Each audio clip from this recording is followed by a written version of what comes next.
Welcome, nerds.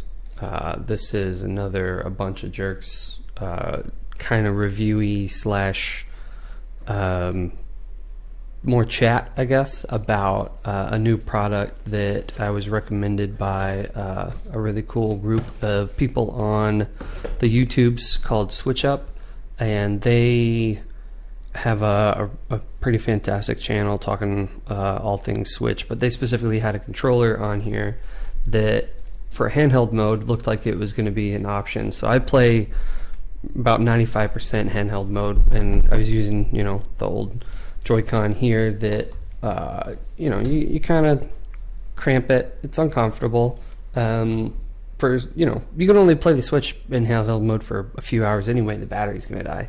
But I got the OLED model because I play almost all exclusively in handheld, and obviously the OLED screen is going to look a lot prettier. So during Christmas-ish time, I did pick up the Hori ones, and when I immediately got them out of the box, it was something where I could tell that they were going to be a little more comfortable, but the jut is not super comfortable. The back wasn't super great. The thing that I always look for is first the actual sticks and how they feel, and then I also look for whether or not it's going to be something to where it feels cheap. Like if it's very light, then I get very nervous. However, when you're holding something so beefy chunky already, you don't actually want anything too much heavier. So it's kind of a weird balance that I was trying to find out. So when I found these guys, it shipped from China, and it took multiple weeks, and then I was trying to get a review up a little bit quicker, and I didn't really have time, but it allowed me to play a little bit more. So these guys, I feel like we gotta get a better name than NXYI controller for Nintendo Switch, but that's kind of where we're at right now.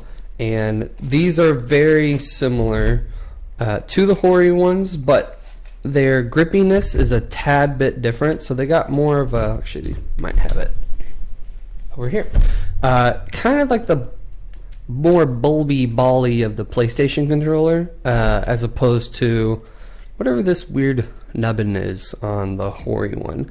One thing I definitely also didn't like about the Hori was the buttons felt like doo-doo butter. Like they're bad. The D-pad was rough, the actual buttons are rough, so that was a little frustrating. So when I got these out of the box, they didn't feel as cheap, I guess is a good way to put it. They didn't feel as bad. The sticks felt fantastic, and the backs of them have that kind of a PlayStation-y butt to grab, I guess. It still has the triggers on the back, which I tried to play a first-person shooter on Switch. I don't recommend it. It's not super duper fun. And when I was first going through, the main games that I'm playing are going to be, obviously 2K is one of them. Pokemon is one. So not super twitchy, necessarily going to need the highest end stuff, I guess. But I just wanted it to be comfortable in the hand. And the buttons on here were okay. The only one that I wasn't a big fan of is the A button. Sometimes you kind of hit it on the side and it doesn't count it. But the triggers were pretty nice. And then on the backs, you have the ability of changing the colors, which one thing that's kind of weird is I actually wouldn't recommend colors at all. I don't know if this is actually going to show through, but we will see. Kinda. So let's say, I'm playing at night, handheld mode, and I push down. You can kind of see that. The light bleeds through pretty directly onto the face, which is kind of annoying. So I don't need lights on my controllers, but I do like some of the other options on here. So one of the things that I do like is if you did want to, you can actually charge these independently with a USB-C cable. So with these, you have to plug it up to a Switch, or you have to plug it up to like a dock that you slide them on, and it works directly that way. On these, it works the same way. Where another weird kind of janky thing about the Hori ones, not that I would, these do not allow you to play wirelessly. They did come out with a version 2 where you can wire it up to the Switch, and it kind of comes with something that this one does come with, which is similar to what you get out of the box with the original Switch purchase, but you can grab these little fillers and slide it on. It also comes with a USB-C cable, which was great because I don't think the Hori ones did, which kind of sucks. And this doesn't feel the worst. This is not something that you would want to use compared to the Pro Controller, but you'd be surprised on how comfy it actually is.